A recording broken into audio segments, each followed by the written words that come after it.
يا آدم ልጅ ሆይ አንተ እናት ስትወልድ ስታለቅስ በዙሪያ የነበሩ ሰዎች በደስታ ይስቁ ነበር።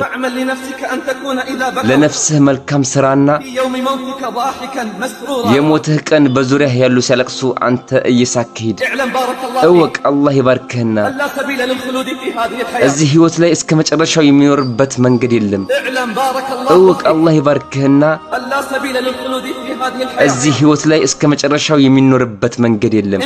ይህ ሞት ትልቁ ተግሳጽና ቀጠሮ ነው። የመጀመሪያ ወደ አኺራ መሄጃ መንገድ ነው። የሞተ ሰው ቂያማው ቆመ።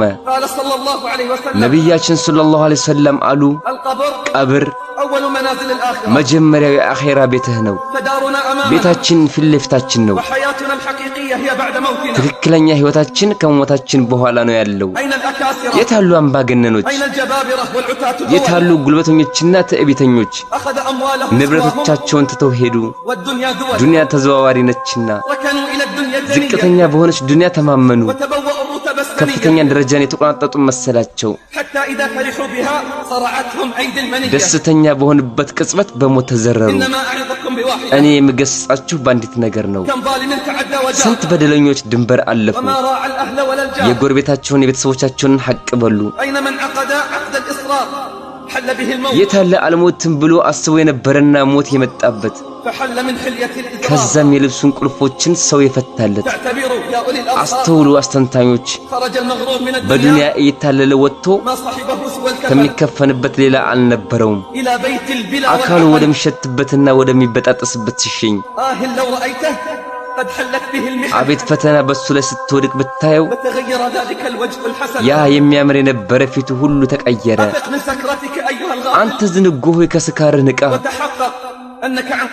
በቅርቡ አንተም እንደምትጓዝ እርግጠኛ ሁን።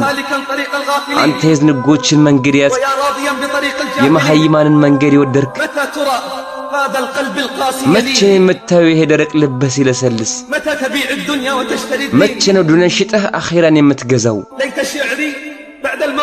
ከሞት በኋላ ወዴት እንደምትሄድ ማወቅ ተመኘው። ያስተነተነና ራሱን ያዘጋጀ አላህ ይዘንለት። ከሞት በኋላ ወዴት እንደምትሄድ ማወቅ ጓጓ።